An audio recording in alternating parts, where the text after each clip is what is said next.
यार ये NEFT, RTGS, IMPS और यूपीआई ये चीजें होती क्या है?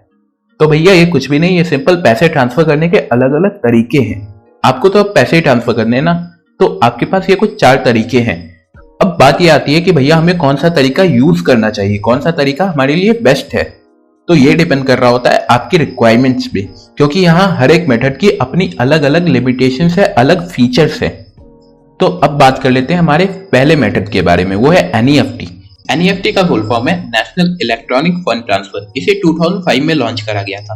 अब क्योंकि उस टाइम पे लिमिटेड इनोवेशंस थी, लिमिटेड रिसोर्सेज भी थे, तो इसके लॉन्च करने के पीछे रीजन ये दिया गया कि एक दिन में तो लोग कई बार फंड ट्रांसफर कर रहे होंगे। ऐसा करने से बैंक्स की सर्वर पे कंसिस्टेंटली बहुत ज्यादा लोड आ रहा होगा।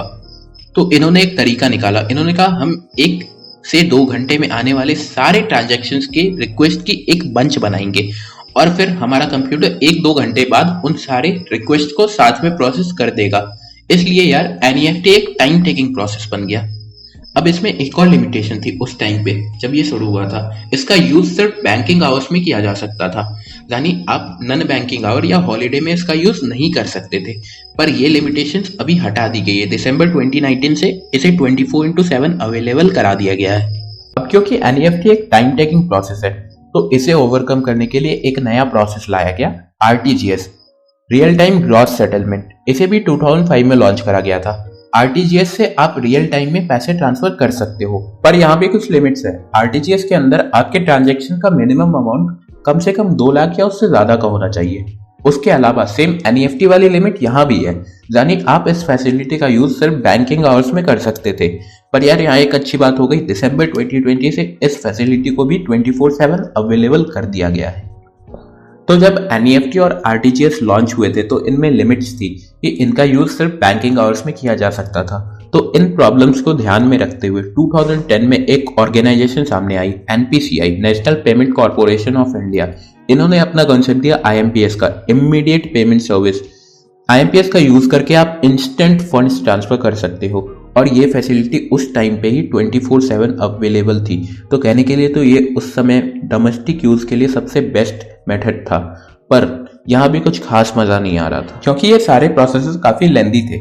एनईएफटी, आरटीजीएस या आईएमपीएस का यूज करने पे हमें हर बार बेनिफिशियरी अकाउंट की डिटेल्स जैसे account number, IFSC code, etc को फिल करना पड़ता है। और कई बार आप अपने बैंक अकाउंट में नई बेनिफिशियरी को ऐड कर रहे होते हो ना, तो उसमें अच्छा खासा टाइम लग जाता है एक्टिवेशन के लिए। तो यहाँ पे हमें जरूरत थी एक क्विक और इजी मेथड की।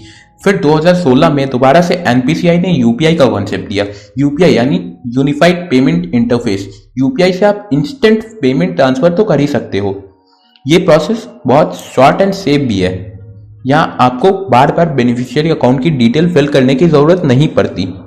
यूपीआई का कंसेप्ट कुछ ऐसा है यार कि यहाँ पे आपके बैंक अकाउंट से लिंक्ड आपकी एक यूनिक यूपीआई आईडी होती है, बिल्कुल आपकी ईमेल आईडी की तरह। तो अगर आप किसी को पेमेंट कर रहे हो या किसी से पेमेंट एक्सेप्ट कर रहे हो, तो आपको सिर्फ वो आईडी यूज करनी है, या तो आप क्यूआर कोड को स्कैन करके डायरेक्टली भी पे कर सकते हो। इसलिए यूपीआई एक क्विक और सेफ मोड ऑफ पेमेंट है।